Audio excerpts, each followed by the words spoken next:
Merci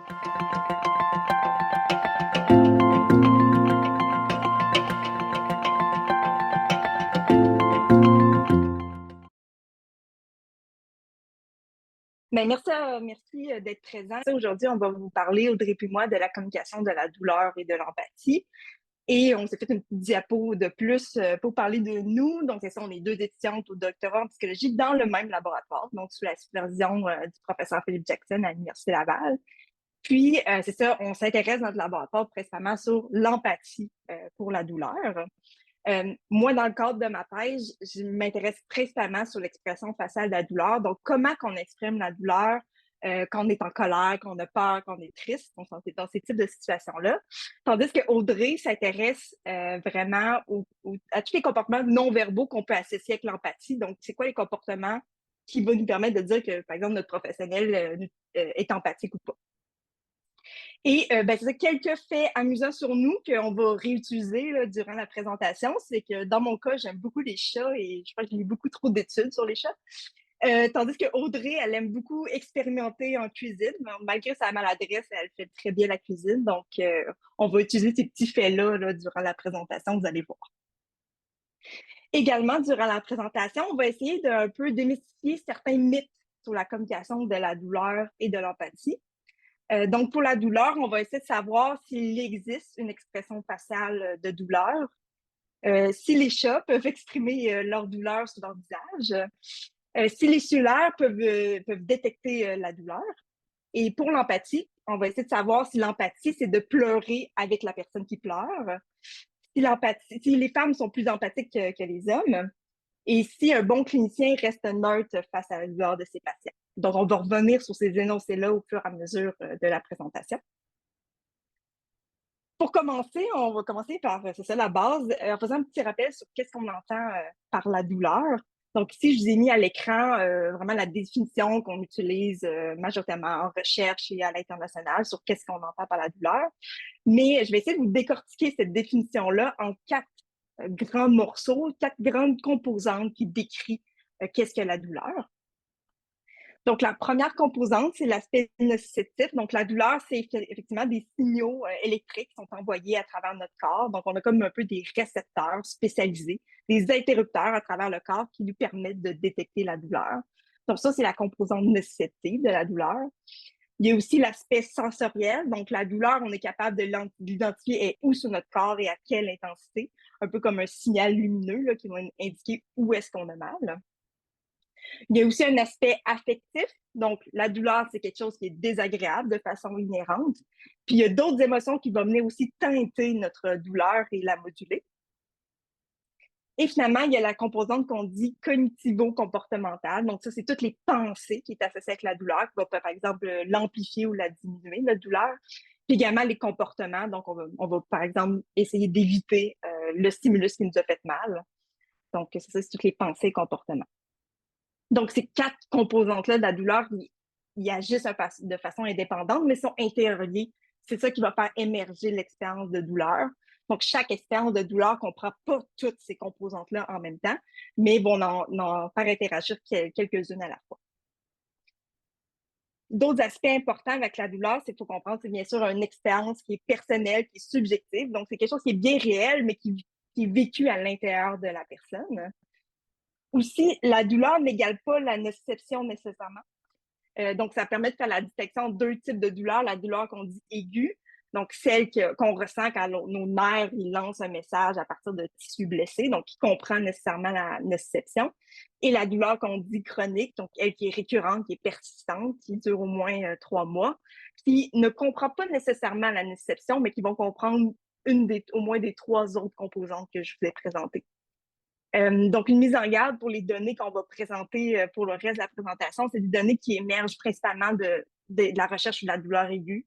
On est encore au début de notre recherche sur la douleur chronique, mais vous allez voir, on va en parler un petit peu là, au fil de la présentation. Aussi, l'incapacité à communiquer notre douleur n'exclut pas la possibilité de l'éprouver. Comme je vous montrais, les pensées, les comportements, c'est une des composantes de la douleur. Donc, par exemple, des personnes qui sont incapables de donner leur douleur de 0 à 10, On parle de nouveau-nés, exemple, ou des personnes des personnes âgées qui souffrent de démence. Ben, ces personnes-là peuvent éprouver de la douleur, mais c'est juste qu'ils ne vont pas pouvoir la communiquer verbalement. Donc, il faut voir l'aspect verbal comme parmi les nombreux comportements qui est possible pour exprimer notre douleur. Et ces autres types de comportements-là, ben, ça comprend entre autres tous les comportements non verbaux. Donc, la communication non verbale, on la définit comme tous les signaux qui ne sont pas des mots. Donc, ça comprend des signes du visage, l'expression faciale, le regard, aussi des caractéristiques de la voix, comme un peu l'intonation, la mélodie de notre voix, et aussi les mouvements du corps, donc notre démarche, les gestes qu'on va utiliser pour exprimer nos intentions. L'image que je vous présente, c'est un bon exemple là, de communication non verbale. Quand on voyage à l'international, ben souvent, on ne sait pas le langage, la langue du pays où on est. Fait qu'on va utiliser beaucoup notre non-verbal pour communiquer. Donc, par exemple, des gestes commandés en faisant deux doigts, exemple, commander deux éléments. Donc, c'est un type d'exemple qu'on utilise beaucoup le non-verbal. Pour la douleur, ben, la communication non-verbale va se développer en 3 grandes étapes. D'abord, il va y avoir l'expérience de douleur. Exemple, on se cogne le genou sur le coin d'une table, ben, ça va créer un signal électrique qui va être acheminé au cerveau et le cerveau va permettre de créer l'expérience de douleur, donc avec l'aspect sensoriel et affectif. Et c'est par un processus d'encodage ça va permettre seulement de vouloir communiquer la douleur, de l'exprimer, entre autres par nos expressions faciales. Et si quelqu'un passe par là et voit notre expression faciale, ben, par un processus de décodage, ben, ça va lui permettre de percevoir la douleur chez la personne et peut-être développer une empathie, vouloir aider la personne qui est en souffrance. Donc, pour le reste de mon bout de présentation, c'est que je vais vraiment me concentrer sur la personne qui est en douleur, de comment elle va exprimer sa douleur. Tandis que plus tard, Audrey va prendre la parole, puis va vraiment se pencher sur l'observateur, qui va percevoir la douleur, qui va pouvoir éprouver de l'empathie envers cette personne.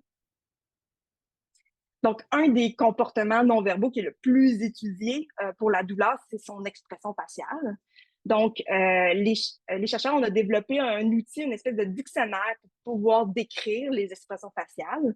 On l'appelle le FACS, le Facial Action Coding System, qui permet de découper un peu les expressions faciales en ces plus petites composantes qu'on appelle des unités d'action. Ce sont les différents types de mouvements faciaux qu'on fait sur le visage. Et ces différentes unités d'action ben, sont associées à différentes émotions.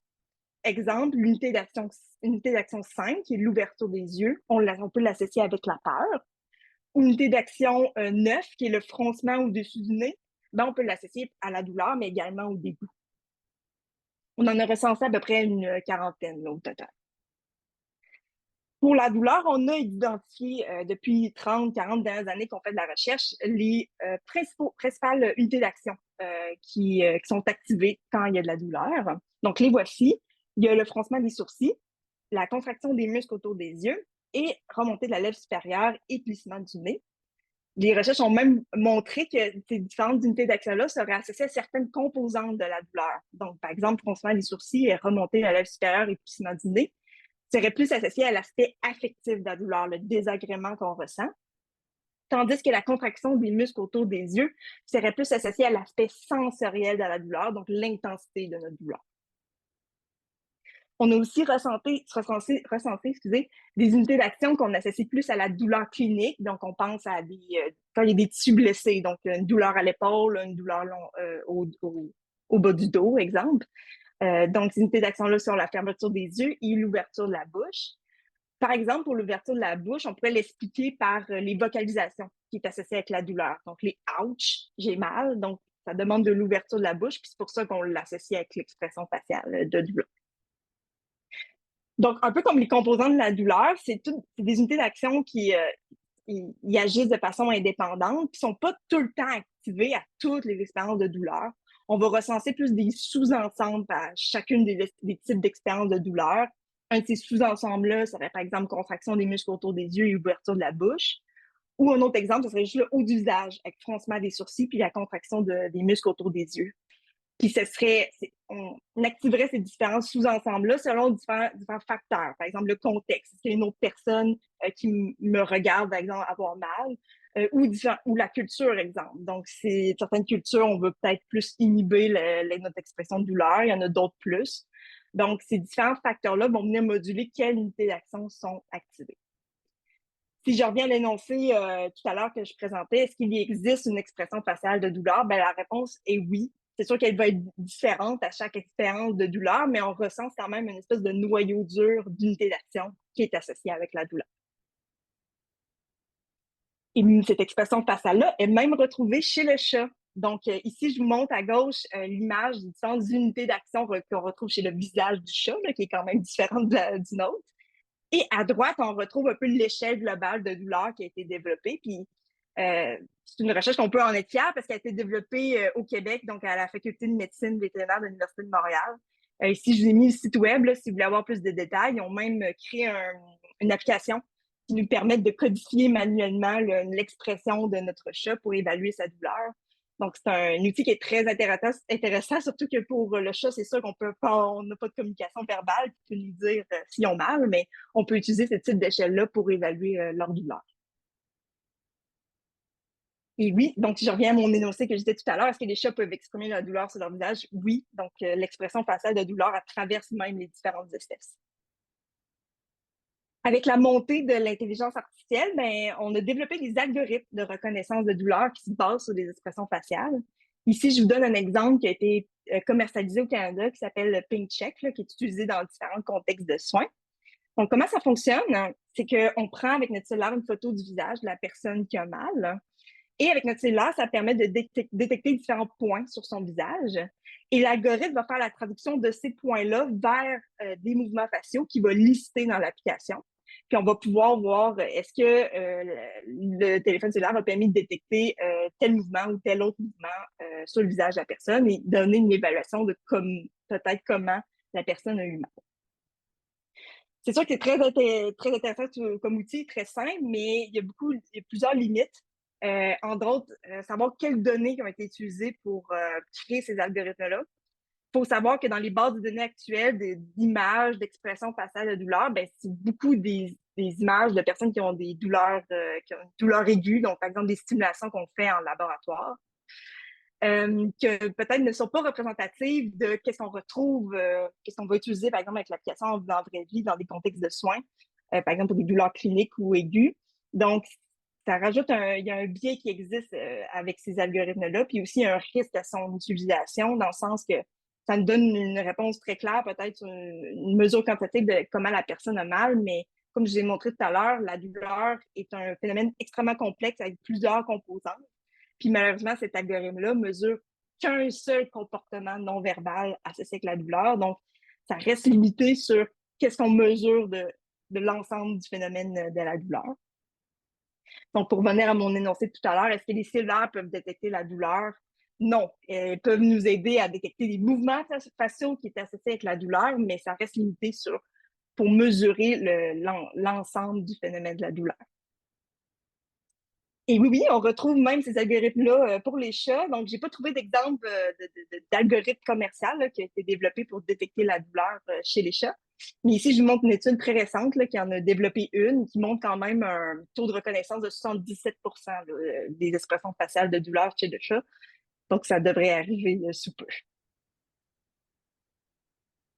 Donc, maintenant qu'avec Marie-Hélène, on est capable de mieux comprendre le contenu d'un message douloureux, comment ça peut être envoyé, puis comment ça peut être détecté, est-ce que ça s'arrête là? Ben, pas nécessairement, comme vous devez vous en douter. Donc, en fait, dès qu'on peut percevoir de la douleur chez l'autre, ça peut susciter chez soi une réaction empathique.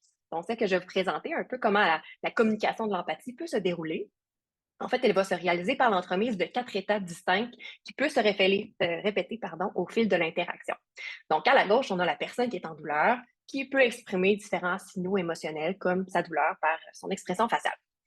Cette expression faciale-là peut être alors détectée par un observateur, ce qui peut susciter chez lui une réaction empathique qu'on va appeler de l'empathie ressentie. Ensuite, l'observateur empathique peut alors exprimer ou non son empathie à la personne en douleur par le canal verbal et ou non verbal, donc des paroles, des commentaires, des gestes, expressions faciales, etc. On y reviendra un petit peu plus tard. Et l'empathie exprimée, ben, elle peut être alors perçue ou non par la personne en douleur. Et donc, si moi, par exemple, je suis un patient puis je réussis à détecter de l'empathie là, chez mon professionnel de la santé, ça peut changer comment je me sens, ça peut changer également tous les signaux émotionnels que je vais renvoyer finalement à l'observateur. Et si je renvoie d'autres signaux, ils vont être perçus par l'observateur empathique. Et comme ça, on peut engendrer là, plusieurs boucles là, au fil de l'interaction. Mais donc, je vais présenter un peu comment l'empathie peut se communiquer, mais qu'est-ce que c'est concrètement l'empathie? C'est ce que je vous présente ici. En fait, il semble y avoir 3 ingrédients de base nécessaires à la recette d'empathie. Marianne le dit, j'aime beaucoup la nourriture. Vous allez voir, je fais quelques références. Donc, il semble y avoir 3 ingrédients de base qui ressortent des définitions plus modernes. Donc, tout d'abord, on a un ingrédient dit plus affectif. Donc, ça serait la capacité à partager en partie l'expérience émotionnelle d'une autre personne. Donc, par exemple, on s'imagine ici, on a un patient devant soi qui peut vivre la détresse parce qu'il vient de vivre un décès d'un proche. Bien, le professionnel, il peut partager en partie la détresse du patient. Ensuite, on a un ingrédient qui est plus cognitif, donc qui réfère à la capacité de prendre la perspective d'une autre personne, donc se mettre dans les souliers de l'autre pour comprendre ce qu'il vit. Donc, dans ce cas-ci, le professionnel, il peut s'imaginer ce que ressent l'inductrice, puis comprendre aussi la déception, par exemple, de ne pas pouvoir partager le souper de Noël avec son proche. Et finalement, on a un troisième ingrédient qui est nécessaire pour l'empathie, ça s'appelle la régulation émotionnelle. La régulation émotionnelle, ça nous permet d'atteindre un certain équilibre, finalement, avec notre partage émotionnel puis notre prise de perspective pour éviter d'être submergé par les pensées, par les émotions des autres. Donc, ça nous dit aussi cet ingrédient-là, c'est pas moi qui vis le deuil, c'est vraiment l'autre. Donc, une espèce de distinction entre l'expérience de l'autre et soi-même. Et donc, cet ingrédient-ci nous évite de glisser vers un état de détresse. Donc, ici, sans l'ingrédient de régulation émotionnelle, le professionnel de la santé pleurerait finalement avec le patient. Donc, si on revient à l'énoncé initial, est-ce que l'empathie, c'est de pleurer avec la personne qui pleure? Ben, c'est faux en raison de cet ingrédient-là essentiel. Et si on arrive finalement avec un équilibre, le partage affectif, la prise de perspective, la régulation émotionnelle, et en plus, on ajoute à ça une motivation à aider l'autre, bien, on peut offrir de l'aide à l'autre personne dans un contexte de bienveillance ou bien vouloir le bien d'autrui. Est-ce qu'on est tous empathiques de la même façon dans tous les contextes avec tout le monde? Non, la réponse est non, bien évidemment. L'empathie, elle peut se présenter différemment entre les individus, puis même chez une même personne, selon avec qui j'interagis, mon contexte, etc. Donc, je vais vous présenter quelques exemples de facteurs qui peuvent influencer l'empathie qu'on peut ressentir. Donc, d'abord, il y a des facteurs qui sont liés à la personne en douleur. Donc, il y a certaines études qui se sont intéressées à l'âge et le sexe et qui montrent que les patients plus âgés et les hommes se voient offrir davantage d'aide et seraient perçus comme souffrant avec des douleurs plus intenses en comparaison avec des patients plus jeunes et des femmes. Il y a aussi un facteur lié à l'explication médicale à la douleur. Donc, il y a certaines études qui montrent qu'en l'absence d'une explication claire de c'est quoi l'origine de la douleur, qu'est-ce qui explique, la population générale puis les professionnels de la santé auraient tendance à ressentir un peu moins d'empathie puis être moins enclins à aider. Ensuite, il y a des facteurs qui sont davantage liés à l'observateur empathique, comme l'âge et le sexe, encore une fois.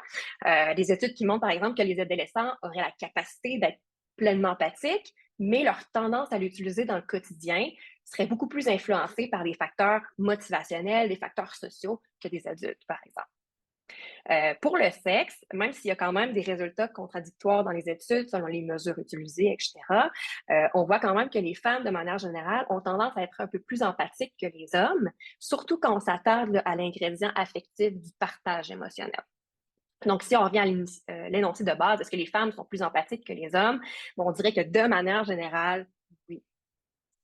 Et un dernier facteur que je voulais aborder avec vous pour l'observateur empathique, c'est l'exposition répétée à la douleur d'autrui. Et là, on peut penser aux professionnels de la santé, par exemple, des infirmières en pédiatrie qui sont exposées souvent à la douleur de nourrisson, mais il semble avoir un effet de l'expertise. Parce que ces femmes-là, justement, il y a eu une étude auprès de ces infirmières qui ont montré qu'ils étaient meilleurs pour évaluer la douleur chez les nourrissons et chez les adultes de manière générale, comme s'il y avait vraiment une expertise. Par contre, quand on regarde au plan cérébral, on voit une certaine habituation. Donc, c'est-à-dire que la réponse cérébrale des régions associées à l'empathie serait moins activée lorsqu'ils feraient face à la douleur de nourrisson, quand on la compare avec d'autres professionnels de la santé. Ensuite, il y a d'autres facteurs qui seraient liés à la relation qui existe entre la personne en douleur et le professionnel ou l'observateur empathique. Donc, par exemple, il y a la familiarité. Donc, plus on est familier avec la personne, plus on va avoir, ou familier avec la personne ou sa situation, qu'est-ce qu'elle vit, plus on va avoir tendance à ressentir de l'empathie. Et la même chose pour la similarité, plus on est similaire avec la personne, plus on a tendance à ressentir de l'empathie. Donc, si on a par exemple le même groupe social, la même identité ethnoculturelle, le même sexe, etc., ce sont des facteurs qui susciteraient davantage d'empathie de manière générale, bien sûr. Et finalement, il y a certains facteurs qui seraient liés au contexte. Donc, des études qui montrent que si on a une petite charge mentale, par exemple, une petite liste de tâches à faire qu'on garde en mémoire, parfois ça peut aider certaines personnes, comme des hommes, à être plus engagés, à être plus empathiques face à l'autre. Par contre, comme vous devez vous en douter, quand on devient dans un état de surcharge mentale, donc là, on pense par exemple aux infirmiers, infirmières qui ont une longue liste de tâches à faire, qui doivent garder en tête le nombre de patients à aller voir, etc., qui deviennent en surcharge, bien ça va nuire à l'empathie ressentie. Et finalement, si on utilise un médium de communication comme de la vidéoconférence, parfois ça peut nuire à l'empathie parce que ça peut agir à titre de filtre. Par exemple, je suis une professionnelle de santé, je suis en interaction avec mon patient, la caméra n'est pas très bonne, j'ai un problème de connexion, j'arrive pas à bien détecter l'expression faciale de douleur du patient, bien, par conséquent, je peux ressentir moins d'empathie. Et si j'arrive à ressentir de l'empathie puis je veux l'aimer finalement au patient, bien, peut-être que lui, sa connexion n'est pas bonne et là, c'est l'empathie qui va être, ça va nuire à l'empathie qui va être perçue. Donc là, je vous ai parlé des facteurs qui peuvent influencer l'empathie ressentie, mais comment on peut réussir à exprimer de l'empathie? C'est ce que je vais vous présenter. En fait, il y a plusieurs études qui étudient l'empathie exprimée de plusieurs moyens, donc ça soit des questionnaires auto-rapportés, des grilles d'observation, des fois on peut utiliser des techniques d'imagerie, on peut utiliser aussi des techniques de physiologiques, donc par exemple l'électromyographie qui va aller voir l'activation des muscles du visage. On est capable de dégager certains comportements qui, dans un contexte X, vont être associés à l'empathie exprimée. Donc, je vous en ai mis quelques-unes ici. Donc, d'un point de vue de la gauche, par exemple, si un professionnel tente de vous questionner, d'essayer de clarifier votre situation, de reformuler, de faire des interprétations, ça, de manière générale, on peut trouver ça comme étant plus empathique parce qu'on voit qu'il y a un effort, un intérêt à essayer de comprendre la situation, comprendre comment l'autre se sent. Et d'un point de vue non-verbal, il y a plusieurs fois, encore une fois, indices qui ont été dégagés, comme le fait d'établir un contact visuel, le fait d'établir sur son visage l'émotion ressentie par une autre personne, écouter en silence, hocher de la tête, etc. Donc, ce sont tous des indices qui, souvent pris séparément quand même, portent à croire que la personne exprime de l'empathie. Par contre, la manière qu'on perçoit un seul comportement ou certains commentaires, bien, ça peut dépendre des autres indices qui sont présentés en même temps, puis de plusieurs facteurs. Puis comme en cuisine, j'ai dit, moi, j'aime expérimenter, puis parfois, ma recette, elle peut être gâchée si j'ai pas mis le bon ingrédient ou comme la semaine dernière, j'ai pas mis la bonne quantité. J'ai échappé mon curry dans mon sauté crevette et ça a tout gâché, bien évidemment. Donc, le fait de jumeler certains indices, est-ce que ce sont les bons? Est-ce que c'est la bonne combinaison? On peut voir que la manière qu'on les combine, ça vient influencer notre perception. Donc, je vous présente un peu les facteurs qui viennent influencer l'empathie perçue. Donc, à la gauche, un facteur, par exemple, qui est lié à la personne en douleur, c'est sa culture d'appartenance. Il y a des études, en fait, qui suggèrent que certains gestes qui semblent être plus largement, donc universellement, je mets les guillemets, considérés comme étant empathiques, comme le fait d'adopter une expression faciale chaleureuse, en comparaison à d'autres comportements qui semblent être plus culturellement spécifiques, donc avoir une signification vraiment particulière pour une culture en particulier, dont le regard. Par exemple, sur l'île de Tobago, le fait de regarder directement dans les yeux d'une personne âgée, ça peut être vraiment considéré comme étant non respectueux. Alors qu'ici, ça pourrait être désiré qu'un professionnel nous regarde directement dans les yeux. Ensuite, il y a d'autres facteurs qui sont liés davantage à l'observateur empathique, comme le genre. Les écrits suggèrent que les patients, de manière générale, vont percevoir les professionnels de la santé féminins comme étant plus empathiques que ceux masculins. Par contre, dans une des études que j'ai réalisées dans ma thèse, on voit que ce biais-là, cet avantage-là, semble disparaître si le professionnel fait vraiment un geste concret. Par exemple, il fait une expression faciale de douleur versus le fait de rester neutre, bien, on voit que cet effet-là, ce biais-là, semble disparaître. Et comme en cuisine, notre perception d'un seul comportement va être modifiée selon les autres indices exprimés. Je me suis intéressée dans ma thèse à la manière dont on perçoit les comportements quand on les combine de différentes façons. Et ce que j'ai pu voir, c'est qu'en contexte de douleur, on percevait le professionnel de la santé comme étant plus empathique s'il affichait une expression faciale de tristesse avec un regard direct puis une inclinaison de la posture vers l'avant ou neutre. Ça, on considérait ça plus empathique que le fait d'adopter une expression faciale de douleur, peu importe le regard, peu importe la posture. Et tout le temps, on considérait ça quand même plus empathique que le fait d'avoir une expression faciale neutre. Donc, si on revient à l'énoncé initial, est-ce qu'un bon clinicien doit rester neutre face à la douleur de ses patients? Bien, ça serait faux. Et finalement, il y a certains facteurs qui sont liés là, au contexte, en fait, qui suggèrent que plus la situation elle est grave, plus on s'attend à ce que le professionnel de la santé nous montre des efforts, nous montre qu'il est empathique. Par exemple, les études qui ont voulu comparer 3 contextes, donc le fait de faire d'annoncer au patient qu'il a fait une erreur médicale, le fait d'annoncer des mauvaises nouvelles ou de parler d'un stress général, ben, si le professionnel avait fait une erreur médicale, on était beaucoup plus critique. Donc, le professionnel doit faire beaucoup plus d'efforts pour nous montrer qu'il était empathique. Et un dernier facteur que je vous ai abordé concernant le contexte, c'est l'utilisation d'un médium de communication, comme la vidéoconférence. J'ai fait une étude avec des clients, des psychologues en contexte de télépsychologie. Et ce qui ressort, c'est que les 2 groupes percevaient 3 comportements comme étant les plus empathiques. Et c'était le fait de regarder dans les yeux, le fait d'hocher de la tête et d'exprimer sur le visage l'émotion ressentie par l'autre. Et ce qui est intéressant, c'est qu'en fait, tous ces indices-là se trouve sur la tête, et ce qui est un peu logique finalement avec le cadre de la vidéoconférence qui nous coupe un peu là où les épaules. Donc, pourquoi je vous parle de comment, c'est quoi l'empathie ressentie, comment l'exprimer, comment bien le percevoir, c'est parce que lorsqu'on réussit à percevoir de l'empathie, par exemple chez son professionnel de la santé, bien, il y a des bénéfices cliniques qu'on peut observer. Donc, le fait de percevoir de l'empathie, ça a une hausse au niveau de la satisfaction des patients, puis une meilleure aussi observance thérapeutique. Ça veut dire on réussit à mieux se conformer aux instructions prescrites, comme le fait de bien prendre sa médication au bon moment, le bon dosage, etc. Ensuite, on voit des bénéfices sur le plan du diagnostic et des résultats cliniques. Donc, on voit un effet modéré, par exemple, sur l'anxiété, les symptômes anxieux qui sont rapportés, la détresse psychologique. Et on voit aussi là, un effet bénéfique sur l'expérience douloureuse. Je dirais que la majorité des études, quand même, encore une fois, se penchent sur la douleur aiguë, mais on voit que le fait d'entendre des commentaires empathiques ou de voir certains gestes comme un toucher, etc., ça peut diminuer la douleur qu'on ressent. Et j'ai quand même ressorti certaines études qui avaient été faites avec des patients vivant avec de la douleur chronique. Puis on voit aussi un léger effet analgésique qui pourrait être comparable finalement à certains traitements pharmacologiques comme de l'ibuprofène. Ça, c'est sans risque aussi de préjudice là, pour les patients. Et on voit aussi le fait là, de percevoir plus d'empathie du médecin. Ça peut diminuer les symptômes dépressifs et anxieux rapportés chez les patients vivant avec de la douleur chronique en raison d'une hausse là, de la satisfaction du traitement. Donc là, je vous ai parlé des bénéfices qu'on peut remarquer quand on a des interactions humain-humain, mais on voit aussi des bénéfices lorsque les humains interagissent avec des personnages virtuels qui sont empathiques. En fait, on voit qu'il peut y avoir une amélioration de l'humeur, que les utilisateurs pourraient être plus engagés, pourraient être plus motivés. C'est pourquoi il y a différentes plateformes qui sont en train de développer en recherche pour aider finalement là, en santé sur 3 plans, donc soit la formation, l'évaluation et l'intervention. Je vous en présente une ici, ça date un petit peu, mais quand même, a été très bien développée, je la trouve intéressante. C'est une infirmière virtuelle qui accompagnait les patients là, dans leur instruction de sortie de l'hôpital puis des soins à domicile. Donc, avant de sortir, il donnait des informations sur les médicaments, les rendez-vous de suivi, etc. Puis à la fin de l'interaction, il faisait même un test au niveau de la compréhension du patient, s'il y a des petites choses qui restaient en suspens. Et une infirmière humaine, après ça, prenait toutes ces informations-là, puis venait creuser ce qui était nécessaire.